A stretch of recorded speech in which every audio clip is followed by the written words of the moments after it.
¿Sabías que algunas de las actrices más admiradas del cine de oro mexicano participaron en reuniones privadas que jamás debieron salir a la luz? Detrás de los reflectores, los vestidos elegantes y las portadas de revista, existía un mundo oculto donde el poder, el deseo y la ambición se mezclaban sin límites. Productores, políticos y estrellas del momento se reunían en fiestas tan exclusivas que muchos juraron haber visto cosas imposibles de contar. Y quédate hasta el final, porque la última actriz fue descubierta en una de esas reuniones, y el escándalo casi destruye su carrera para siempre. Dolores del Río fue la primera gran diva internacional del cine mexicano. Su elegancia parecía intocable, su reputación impecable, pero tras esa fachada de perfección existía una mujer profundamente libre, adelantada a su tiempo, y capaz de desafiar cualquier límite cuando las luces del set se apagaban. Durante su regreso a México en los años 40, tras haber conquistado Hollywood, Dolores fue recibida por la élite artística con una veneración casi religiosa. Pero también fue invitada a ciertos círculos selectos donde lo artístico se confundía con lo prohibido. Se hablaba de reuniones privadas en una mansión de San Ángel, propiedad de un magnate del petróleo que coleccionaba esculturas y actrices. En esas veladas, la música clásica acompañaba escenas que jamás habrían pasado la censura del cine. Una maquillista que trabajó con ella en Flor Silvestre aseguró décadas después que Dolores acudía a esas fiestas con un vestido plateado, el cabello suelto y una copa de champaña en la mano. Parecía flotar entre todos, dijo, pero cuando bailaba, el ambiente cambiaba. Era como si nadie más existiera. En una ocasión, fue vista por Pedro Armendáriz, quien la había admirado durante años. Él intentó advertirle que ese tipo de reuniones podían arruinar su imagen. Dolores solo sonrió y le respondió con la calma que la caracterizaba. Mi imagen es mía. Lo demás, que lo inventen. Se decía que en aquellas reuniones se combinaban rituales artísticos con placeres encubiertos, máscaras, lectura de poesía erótica, danzas improvisadas y pactos de silencio. Nadie hablaba abiertamente, pero los rumores crecían con cada estreno. Algunos técnicos aseguraban que en sus ojos siempre había un brillo que no venía de la fama, sino de algo que había vivido y no podía contarse. En los estudios Churubusco se repetía una frase entre quienes la conocieron de cerca. Dolores actuaba de día y reinaba de noche. Ninón Sevilla fue el huracán tropical que sacudió al cine mexicano.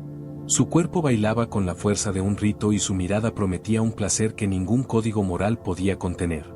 Pero lo que el público veía en pantalla era solo una sombra de lo que ocurría fuera de ella. Durante la década de los 50, Ninón se convirtió en una de las actrices más deseadas y también más vigiladas del medio. Su fama de indomable no era solo un mito, era la única capaz de exigir en sus contratos condiciones que ninguna otra actriz se atrevía a pedir, incluyendo días de descanso para asuntos personales que, según técnicos del set, coincidían con las misteriosas fiestas que se realizaban en una vieja casona del centro de la ciudad. En esas noches, los invitados llegaban con clave y sin apellido. El ambiente olía a ron, tabaco y pecado. Ninón entraba envuelta en plumas y lentejuelas, acompañada de músicos y bailarinas que la seguían como si fuera una sacerdotisa. Ella no necesitaba hablar, recordó un camarógrafo retirado, bastaba con que moviera un dedo para que todo el salón se detuviera. Un testigo aseguró haberla visto una noche junto a Emilio Fernández, el indio, quien le habría dicho al verla bailar: «Tú no necesitas guión, Ninón, tú escribes la película con el cuerpo».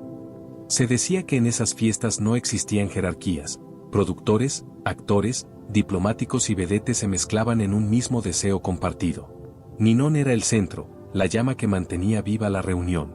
Había quienes aseguraban que esas noches terminaban con sesiones de danza improvisada donde la música se confundía con los suspiros. Con el tiempo, algunos quisieron acusarla de inmoral, pero Ninón respondía con la misma ironía con que vivía.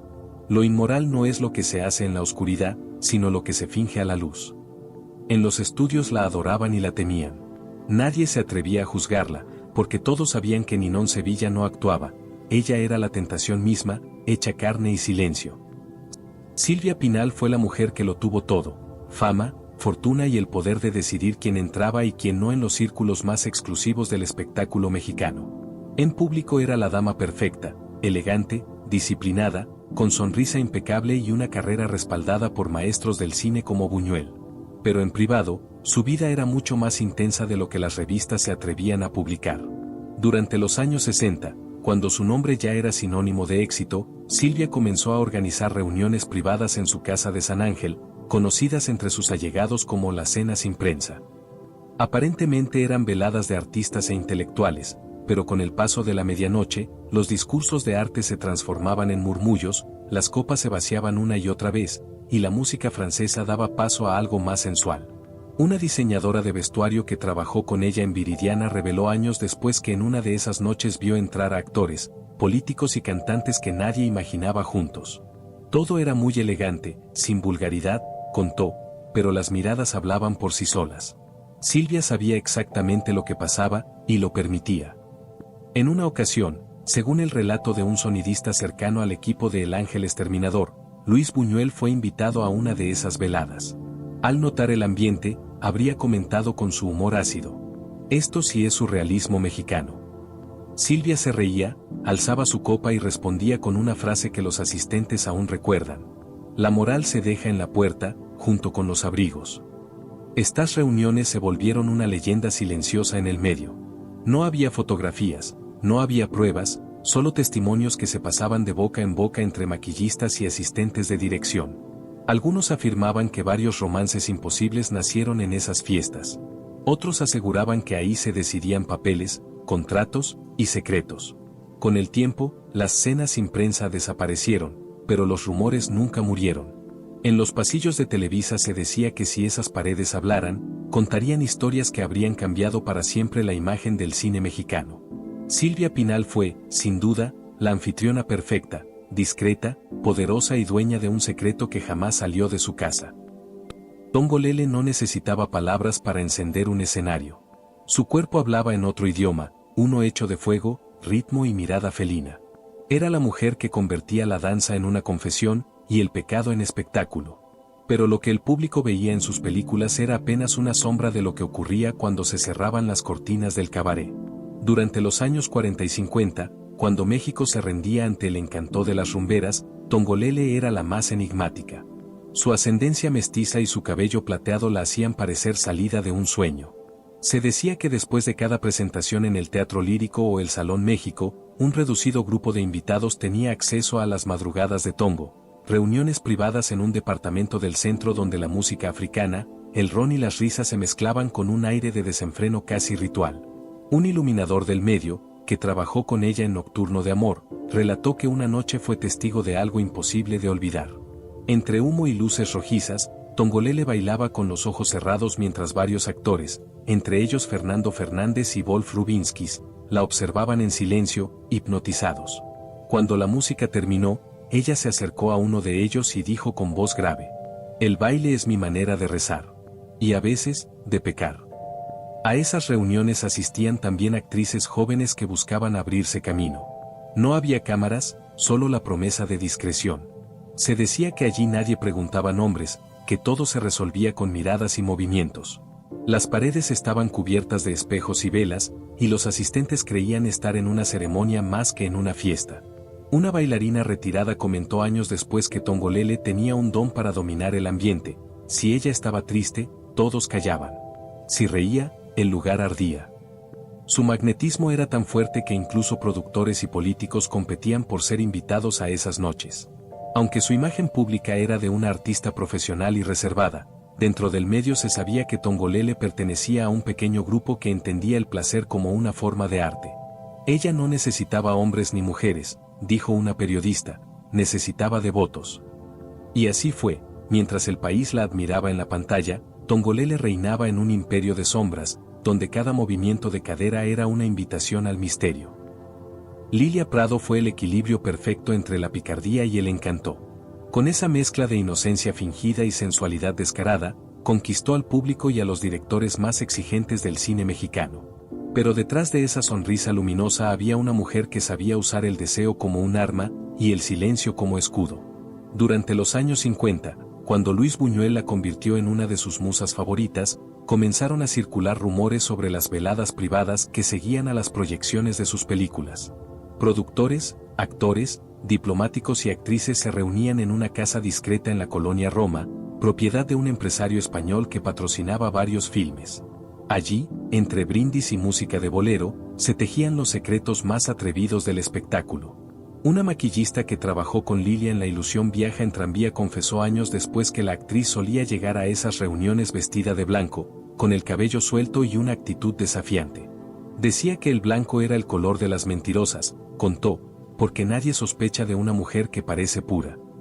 En una de esas noches, según el relato de un operador de cámara, Lilia fue vista bailando con Arturo de Córdoba, un hombre mayor, elegante, que la miraba con una mezcla de devoción y peligro.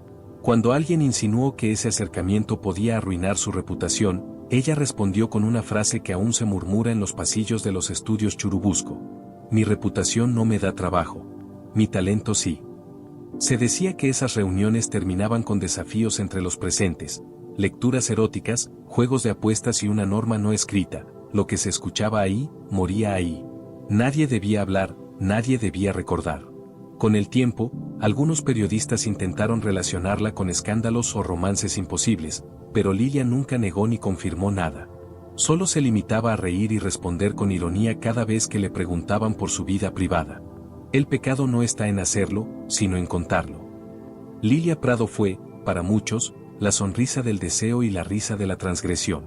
Su magnetismo desarmaba a cualquiera, dentro y fuera del set. Y aunque el público la veía como una mujer alegre y encantadora, los que la conocieron bien aseguran que nadie, absolutamente nadie, supo realmente lo que pasaba detrás de esa mirada traviesa. Rosita Quintana fue la mezcla perfecta entre elegancia argentina y picardía mexicana. Su voz dulce y su presencia encantadora la convirtieron en una de las actrices más queridas del cine de oro. Pero tras esa imagen de señorita refinada, existía una mujer que disfrutaba de los riesgos, incluso de los que podían costarle la carrera. Durante los años 50, cuando filmaba cintas junto a Pedro Infante y Jorge Negrete, Rosita fue invitada a un exclusivo círculo de artistas que se reunía en una casona del desierto de los Leones, donde, según testigos, la discreción era más importante que la fama. Allí, bajo luces tenues y cortinas gruesas, las reglas del espectáculo no existían. Productores, cantantes y actrices compartían veladas donde la sensualidad y el arte se confundían hasta volverse indistinguibles. Un director de fotografía que trabajó con ella en Club de Señoritas relató que una noche, tras una de esas reuniones, Rosita llegó al rodaje con la mirada encendida y la voz más suave que nunca. Cuando alguien bromeó con que parecía haber tenido una larga noche, ella sonrió y dijo: "Las noches largas son las únicas que valen la pena". En esas reuniones se decía que era una de las más atrevidas, bailaba descalza, brindaba con todos, y tenía el extraño talento de hacer que los demás olvidaran sus propios límites. A veces llegaba acompañada por un actor distinto, otras veces sola, con un vestido rojo que, según una costurera del set, parecía hecho para el pecado. Una actriz secundaria, cuya identidad nunca se reveló, confesó años después que entre Rosita y un conocido político de la época existió algo más que amistad. Se veían siempre en las mismas fiestas, pero nunca en público, dijo. Él la miraba como si fuera una prohibición hecha mujer. Cuando la prensa insinuó sus supuestos romances, Rosita respondió con elegancia y frialdad: "No tengo tiempo de negar lo que no me quita el sueño". Entre los técnicos se decía que su magnetismo era peligroso, porque dejaba huellas invisibles. Muchos creían que sus escenas más apasionadas en pantalla no eran actuación, sino recuerdos. Rosita Quintana, la dama del cine que sonreía con inocencia mientras el fuego bailaba detrás de sus ojos. Meche Barba fue la encarnación del ritmo y la sensualidad. Su presencia hipnotizaba, su risa llenaba los foros, y su manera de bailar parecía invocar algo más profundo que la música. Pero bajo esa energía vibrante había una historia tejida de pasiones prohibidas, encuentros ocultos y noches donde lo sagrado y lo profano se confundían. Durante su época de mayor fama, cuando las películas de rumberas dominaban las pantallas mexicanas, Meche era la invitada más esperada en las reuniones que se realizaban en una casona de Xochimilco, conocida entre los artistas como el Jardín de los Secretos. Allí no entraba cualquiera. Solo los que habían sido personalmente invitados por un productor o una estrella consolidada podían cruzar la puerta. Un músico de la época contó que Meche llegaba siempre con flores en el cabello, descalza, con una falda ligera que se movía como si tuviera vida propia. Decían que bailaba para los dioses, pero los que estaban allí sabían que su baile era una confesión. Cuando ella comenzaba a moverse, recordó el músico, el silencio era absoluto. Todos la miraban, pero nadie se atrevía a tocarla. Una noche, según un testigo que prefirió el anonimato, fue vista junto a David Silva, con quien mantenía una relación complicada. Se habían alejado, pero él la siguió hasta Xochimilco. Al verla bailar entre velas y reflejos de agua, la habría confrontado al final de la velada. Meche lo miró fijamente y le dijo con una voz que solo oyeron los que estaban más cerca: «No soy de nadie, ni siquiera de mí». Los asistentes describían aquellas fiestas como un sueño húmedo de ritmo y misterio. Había músicos tocando hasta el amanecer, actores disfrazados con máscaras, y un pacto sagrado entre los presentes: nadie habla, nadie recuerda. Con el tiempo, los rumores llegaron a los estudios. Algunos productores la consideraban demasiado libre, pero nadie se atrevía a censurarla. Meche sabía hasta dónde podía llegar, y lo hacía con una elegancia que desarmaba cualquier crítica. Cuando se le preguntaba por su fama de provocadora, solía responder riendo, mientras ajustaba una flor en su cabello: «Si el pecado tiene ritmo, que me pongan la orquesta». Así fue Meche Barba, la rumbera que amó sin permiso, vivió sin miedo y bailó donde solo los valientes se atrevían a mirar. Gloria Marín fue una de las mujeres más admiradas del cine de oro mexicano, hermosa, altiva y dueña de una voz que podía ser tan dulce como cortante. Su relación con Jorge Negrete llenó páginas de revistas y corazones de fanáticos, pero detrás de ese romance público existía otra Gloria, una que prefería los lugares donde la música era baja, las luces escasas y las promesas se susurraban al oído. Durante los años 40, cuando su fama estaba en la cúspide, Gloria era una figura habitual en las reuniones privadas que se celebraban en los salones de un exclusivo club en la colonia Juárez. Oficialmente eran cenas artísticas organizadas por empresarios del medio, pero quienes lograban entrar sabían que aquello era un pretexto para algo mucho más íntimo. Las paredes cubiertas de terciopelo rojo, el aroma a coñac y jazmín, y el sonido de un piano lejano creaban el ambiente perfecto para una noche sin memoria. Una actriz secundaria que coincidió con ella en varias producciones aseguró que Gloria era el centro de atención en esas veladas. No necesitaba decir una palabra. Solo cruzaba las piernas, encendía un cigarrillo y el silencio la seguía. Todos esperaban su primer movimiento. En una ocasión, según el testimonio de un iluminador del CTI, Jalisco, No te rajes, Jorge Negrete llegó inesperadamente a una de esas reuniones. Al verla conversando con un reconocido productor italiano, la celó en público. Gloria, impasible, le respondió sin alzar la voz: «El hombre que duda de mí no merece mi mentira». Aquella frase corrió de boca en boca durante semanas entre los técnicos y maquillistas. Se decía que después de aquel incidente, Gloria continuó asistiendo a las reuniones, pero con más cautela. En algunos encuentros llegaba acompañada por artistas extranjeros o escritores, en otros, simplemente desaparecía de las fiestas antes del amanecer, dejando tras de sí un rastro de perfume y curiosidad. Varios periodistas intentaron reconstruir esa parte de su vida, pero jamás obtuvieron pruebas. Los pocos que la conocieron de cerca coincidían en algo: Gloria Marín tenía un don para el silencio. Sabía callar lo que otros gritaban, y ese misterio la hacía aún más deseada. En los pasillos del cine mexicano se decía que si alguna vez se escribía la verdadera historia de Gloria, no sería un guión romántico, sino una tragedia elegante, envuelta en humo y terciopelo. Elsa Aguirre fue, sin duda, una de las mujeres más bellas del cine de oro. Su rostro parecía esculpido para el blanco y negro, y su mirada podía pasar de la dulzura al desafío en un solo parpadeo. Pero lo que el público no sabía era que tras esa serenidad impecable se escondía una mujer de pasiones intensas, y que su elegancia no era solo una pose, era su mejor disfraz. Durante la década de los 50, Elsa era invitada habitual a las cenas privadas organizadas en un lujoso hotel de Reforma, donde coincidían directores, productores, actrices y políticos de la época. Oficialmente, eran reuniones para hablar de nuevos proyectos cinematográficos, pero en realidad eran veladas cargadas de vino, música discreta y miradas que decían mucho más que las palabras. Una actriz secundaria que trabajó con ella en La mujer que yo amé recordó que Elsa tenía una costumbre peculiar: siempre llegaba sola, nunca permitía que nadie la acompañara ni la presentara. Entraba vestida con un traje oscuro, sencillo, y a los 10 minutos todo el salón giraba en torno a ella. No necesitaba hablar. Su silencio era una orden. En una ocasión, según el relato de un sonidista, Elsa fue sorprendida por un conocido productor mientras se alejaba del salón junto a una actriz extranjera recién llegada de Argentina. El hombre intentó burlarse diciendo: «Cuidado, Elsa, que las paredes oyen. Ella se giró con una sonrisa apenas perceptible y respondió: por eso solo hablo con quien no necesita oír. Se decía que esas reuniones eran tan exclusivas que ni siquiera los empleados del hotel conocían la lista completa de invitados. Solo los meseros de confianza entraban al salón, y al final de la noche, nadie se quedaba a dormir. Elsa era una figura recurrente, elegante, misteriosa, inalcanzable. Una periodista que intentó entrevistarla años después le preguntó si los rumores sobre esas fiestas eran ciertos. Elsa sonrió, cruzó las piernas y contestó: lo que no se ve, no se juzga. Y lo que se imagina, es más hermoso. Esa frase se convirtió en un mito dentro del medio.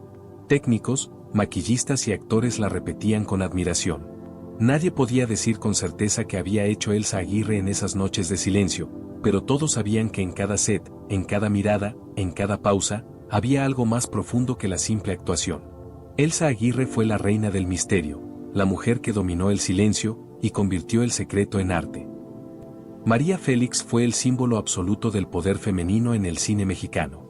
Majestuosa, calculadora, imponente, pero también humana. Detrás del mito había una mujer que disfrutaba del dominio, incluso en los espacios donde la moral se diluía y solo quedaban las sombras del deseo. En los años 50, cuando su fama alcanzó dimensiones continentales, comenzó a circular entre maquillistas y asistentes la existencia de unas reuniones privadas organizadas por diplomáticos y productores en una casona de Polanco, conocidas entre pocos como las Noches de los Espejos. Allí, todo invitado debía dejar sus joyas y su nombre en la entrada. Dentro, los espejos cubrían las paredes para que los participantes se observaran sin reconocer sus propios rostros. Una exvestuarista aseguró en una entrevista inédita que la doña acudía a esas reuniones con vestidos negros entallados y un antifaz veneciano. Era la primera en llegar y la última en irse.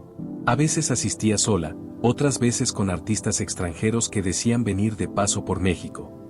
En una ocasión, según el relato de un asistente de producción que trabajó en Río Escondido, María fue confrontada por Jorge Negrete, con quien mantenía una relación tensa dentro y fuera del set. El charro, celoso y ebrio, le habría reclamado su asistencia a esas fiestas.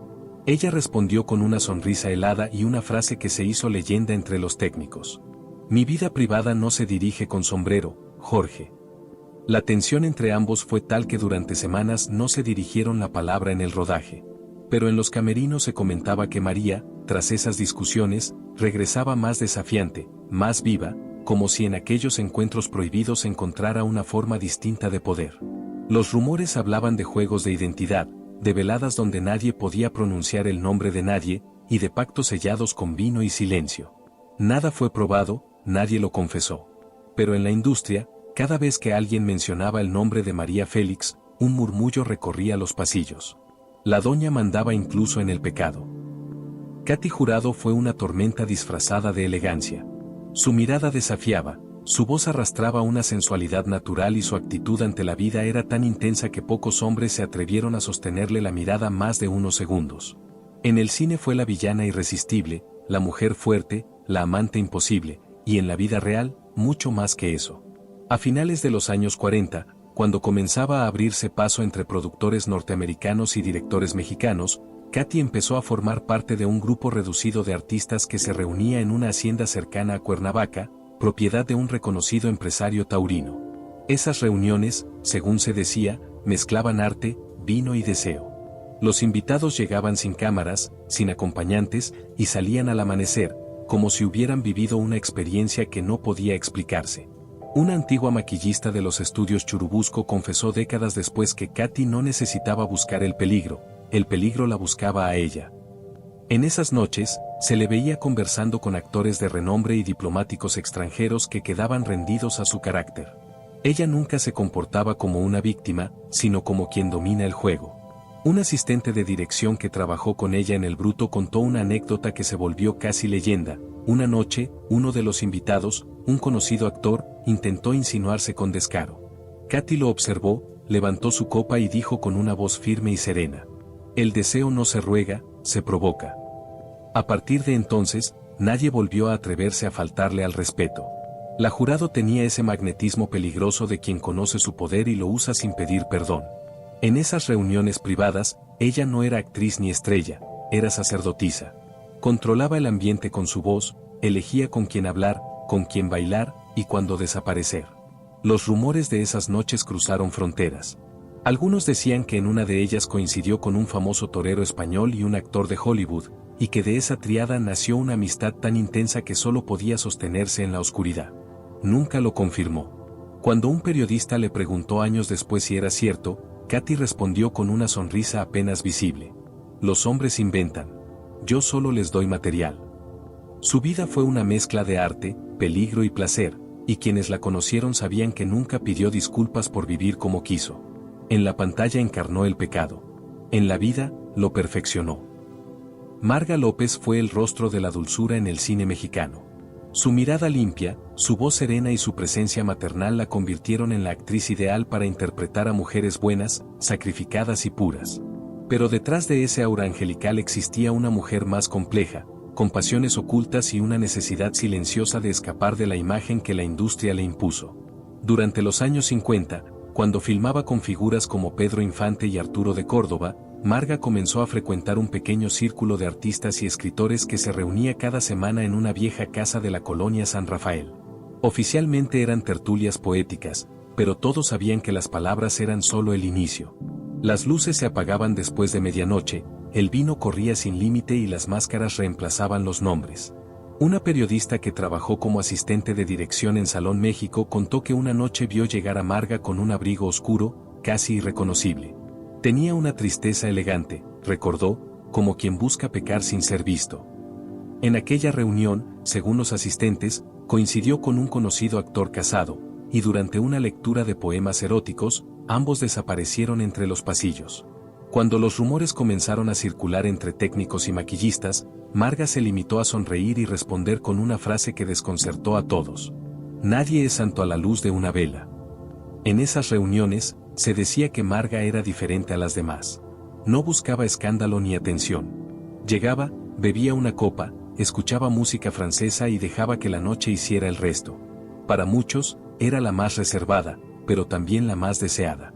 Tenía una calma que provocaba más que cualquier baile o palabra. Una amiga cercana reveló años después que Marga solía confesarse al día siguiente de esas veladas, pero jamás mencionaba pecados concretos. Solo repetía, Dios me entiende. Esa frase, en los estudios, se volvió un susurro recurrente entre camarógrafos y vestuaristas que aún recordaban su paso silencioso por los camerinos. Marga López fue la contradicción más hermosa del cine de oro, la mujer que representó la pureza, mientras aprendía a perderse, sin culpa, en la oscuridad. Amalia Aguilar fue dinamita pura en el escenario. Su cuerpo parecía hecho para desafiar la gravedad y su risa podía romper cualquier silencio. Era la mujer que convertía el baile en provocación y la mirada en promesa.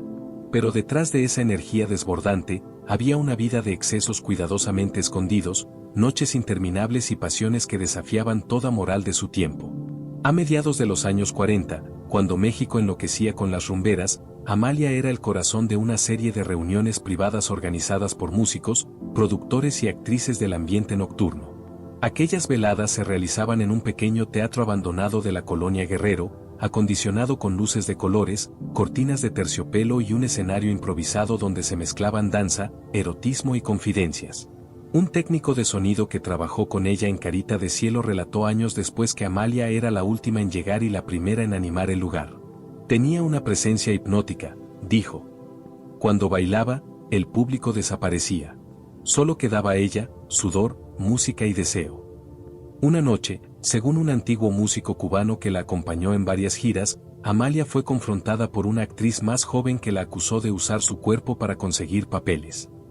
Amalia la observó en silencio, dio un trago a su copa y respondió con una sonrisa incendiaria. Mi cuerpo no consigue nada. Lo que no se gana bailando, no vale la pena tenerlo. En esas reuniones, el aire olía a ron, perfume y rebeldía. Se hablaba poco, se bailaba mucho, y cuando la música terminaba, la noche seguía en los camerinos. Algunos decían que allí se decidían más contratos y romances que en los propios estudios. Otros aseguraban que varios políticos asistían disfrazados, ocultos tras máscaras y nombres falsos. Con los años, su fama de mujer intensa creció tanto como su leyenda. Amalia nunca negó su participación en esas fiestas. De hecho, cuando un periodista le insinuó en tono de escándalo que se decía mucho de ella, respondió riendo con desdén: que sigan diciendo. El silencio no vende entradas. Así fue Amalia Aguilar, un huracán vestido de lentejuelas, una mujer que no pidió perdón por existir como quiso. En un mundo donde la moral se fingía, ella prefirió arder antes que fingir ser buena. Rita Macedo fue la mujer que parecía comprender mejor que nadie la línea delgada entre la virtud y el deseo. Su belleza no era de revista, era magnética, peligrosa, hecha de misterio y fuego. En pantalla, interpretaba mujeres atormentadas, elegantes y sensuales, pero fuera de cámara, su vida fue aún más intensa, marcada por pasiones secretas, noches infinitas y silencios que pesaban más que cualquier confesión. Durante la década de los 50, Rita comenzó a frecuentar un grupo de artistas, escritores y directores que organizaban tertulias privadas en una casa de Coyoacán, decorada con cortinas rojas, lámparas orientales y paredes cubiertas de retratos surrealistas. Nadie entraba sin invitación. Las reuniones, según los rumores, mezclaban filosofía, arte y erotismo en una especie de ritual sofisticado donde lo espiritual y lo carnal se entrelazaban hasta confundirse. Una actriz secundaria que participó en una de esas veladas confesó años después: no era una fiesta, era como un sueño lento. Rita hablaba poco, pero su presencia lo llenaba todo. Si te miraba, sentías que te estaba desnudando el alma. En una de esas noches, según el relato de un poeta invitado, un famoso director intentó provocar a Rita leyéndole un poema abiertamente erótico. Ella lo escuchó con una sonrisa irónica y le respondió con una frase que se volvió leyenda entre los asistentes: el pecado no me asusta, me aburre la inocencia. Se decía que su esposo de entonces, el también director Luis Buñuel, conocía más de lo que aparentaba y que incluso llegó a inspirarse en algunas de esas reuniones para las atmósferas de sus películas. Los rumores hablaban de juegos de máscaras, pactos de silencio y encuentros que rozaban lo prohibido. Una maquillista de los estudios Churubusco recordaba que, durante los rodajes, Rita solía quedarse sola en el camerino al final del día, mirando su reflejo en el espejo sin decir palabra. Tenía la mirada de quien ha visto demasiado, comentó. Cuando un periodista intentó interrogarla sobre las supuestas reuniones, Rita respondió sin titubear, con una calma casi filosófica: la gente teme al deseo porque lo confunde con el mal. Pero el mal es fingir que no se desea. Así fue Rita Macedo, una mujer que bailó con la oscuridad sin miedo a ensuciar su luz. La musa que transformó la culpa en arte y el secreto en belleza. Mapi Cortés llegó a México desde Puerto Rico envuelta en un aura de exotismo y encanto que fascinó a todos. Su acento, su risa contagiosa y su sensualidad natural la convirtieron en una de las primeras figuras femeninas que desafiaron abiertamente los estándares conservadores del cine mexicano. En pantalla era la comedia, la picardía y la sonrisa, pero detrás de esa alegría se escondía una mujer que dominaba el arte del secreto. Durante los años 40, cuando su carrera alcanzaba su punto más alto, comenzaron a circular rumores sobre las reuniones privadas que organizaba en un pequeño teatro que ella misma había acondicionado en su casa de la colonia Condesa. Allí no se ensayaban obras ni se proyectaban películas. Lo que se representaba era algo más íntimo: juegos de interpretación, improvisaciones sensuales y performances que terminaban en la penumbra. Un antiguo tramoyista contó que esas reuniones eran conocidas entre los asistentes como las noches del espejo. Los invitados eran pocos: actores, diplomáticos, músicos extranjeros y algunas actrices que buscaban abrirse camino. Mapi se movía como si la música la siguiera, recordó. Nadie sabía si lo que hacía era arte o tentación, pero todos sabían que no podían mirar a otro lado. En una de esas veladas, según la anécdota que guardan algunos libretistas, Mapi fue confrontada por una actriz celosa que insinuó que se servía de su encanto para conseguir papeles. Mapi, sin perder la sonrisa, respondió: el talento abre puertas. El encanto hace que no las cierren. Se decía que en esas noches se mezclaban la poesía, el teatro y la seducción. Mapi jugaba con la luz, con los cuerpos y con la tensión del silencio. Había algo casi hipnótico en la forma en que miraba a los presentes, como si les diera permiso de cruzar un límite invisible. Con el tiempo, esas reuniones se volvieron leyenda. Algunos aseguraban que en ellas nacieron romances imposibles y alianzas que definieron el rumbo de más de una carrera. Otros juraban que existían fotografías, pero que fueron destruidas por ella misma antes de abandonar el país. Cuando un periodista extranjero le preguntó años después si era cierto que había participado en esas noches inmorales, Mappy soltó una carcajada y dijo con ironía: inmoral es aburrirse, yo nunca lo hice. Así fue Mappy Cortés, la extranjera que trajo al cine mexicano el fuego del Caribe y lo envolvió en misterio. La mujer que supo bailar con el escándalo y salir ilesa. Leticia Palma fue el relámpago que iluminó y escandalizó al cine mexicano. Su belleza afilada, su voz firme y su carácter indomable la hicieron destacar tanto como su talento. Pero su mayor legado no fue una película, sino la serie de secretos, enfrentamientos y rumores que dejó a su paso. En una época donde las mujeres debían callar, Leticia hablaba, y cuando no lo hacía, dejaba que sus silencios gritaran. Durante los años 50, cuando formaba parte del elenco estable de los estudios Churubusco, Leticia comenzó a ser vista en reuniones exclusivas organizadas por actores, productores y empresarios de la élite capitalina. Las fiestas, según un antiguo asistente de dirección, tenían lugar en un departamento de la colonia Roma, conocido entre los invitados como El Refugio. Allí, la música de jazz se mezclaba con risas, copas de coñac y conversaciones susurradas que duraban hasta el amanecer. Leticia no era una invitada cualquiera, era el centro. Ella no pedía permiso para entrar, ni para mirar, ni para quedarse, contó una maquillista que la vio más de una vez en esas veladas. Sabía que provocaba miedo y deseo al mismo tiempo. Y lo disfrutaba. Una noche, según el testimonio de un camarógrafo que la acompañó a una de esas reuniones, un productor intentó humillarla diciendo que su carrera dependía de sus encantos. Leticia lo observó con una calma glacial, encendió un cigarrillo y respondió: mi carrera depende de mi nombre, y el tuyo, ni siquiera vale una entrada al cine. El silencio fue absoluto. Desde entonces, nadie volvió a atreverse a burlarse de ella. Pero también a partir de ese momento comenzaron las represalias. Fue vetada temporalmente del sindicato de actores y marginada de varias producciones. Algunos decían que los verdaderos motivos no eran sus declaraciones, sino lo que sabía de las fiestas a las que asistían directores y políticos influyentes. Un periodista que intentó entrevistarla años más tarde aseguró que Leticia era enigmática. Hablaba poco, pero cuando lo hacía, cada palabra sonaba como un desafío. Cuando le preguntaron si se arrepentía de haber participado en esas reuniones, contestó con ironía: si el silencio protege a los poderosos, también puede protegerme a mí. Leticia Palma fue la mujer que desnudó al sistema sin necesidad de hacerlo literalmente. La actriz que comprendió que el verdadero escándalo no estaba en el deseo, sino en no tener miedo de usarlo. Blanca Estela Pavón fue el símbolo de pureza del cine mexicano. Su rostro angelical y su ternura natural la convirtieron en el complemento perfecto de Pedro Infante en las películas más queridas de la época.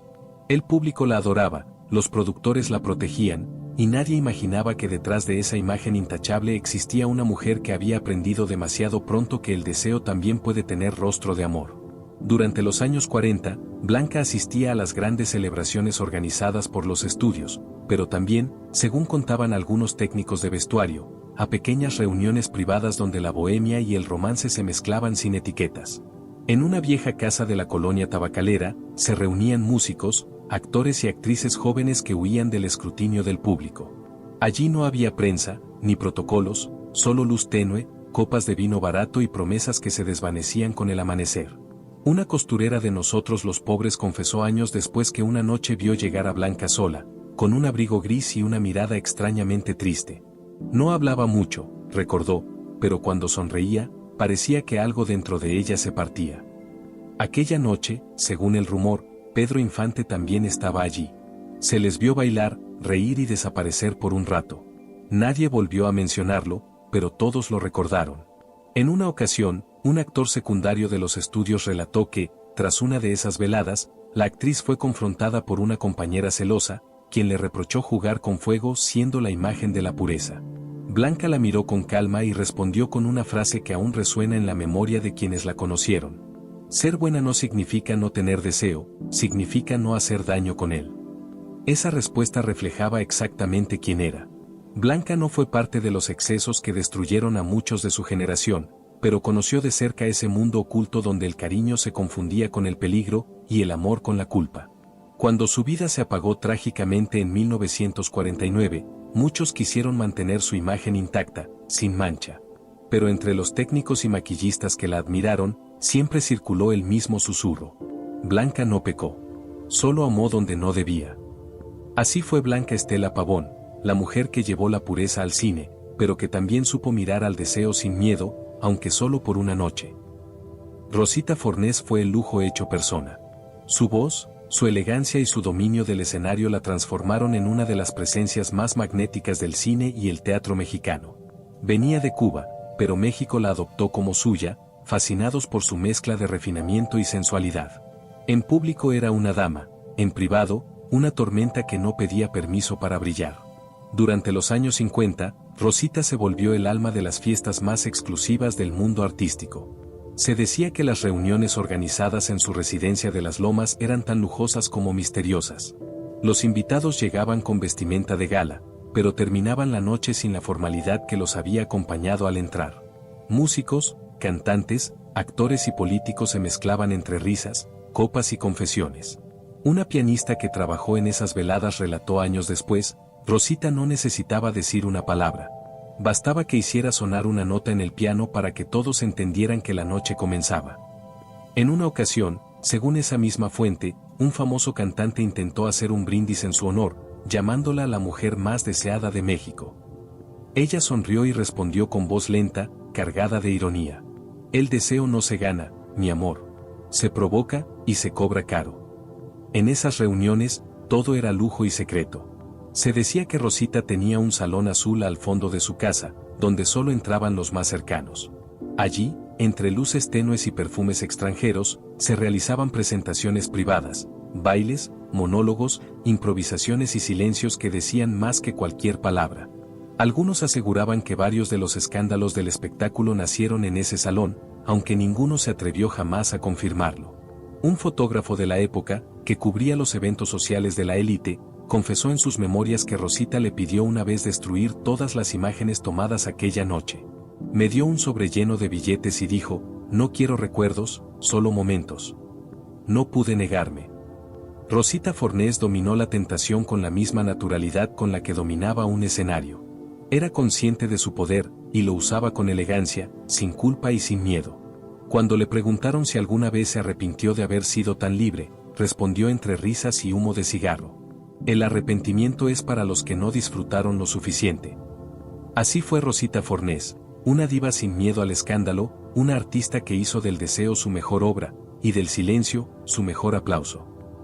Y como estas, existen muchas más historias prohibidas que el cine de oro escondió bajo una cortina de glamour y silencio. Escándalos, secretos y pactos que casi nadie se atreve a mencionar.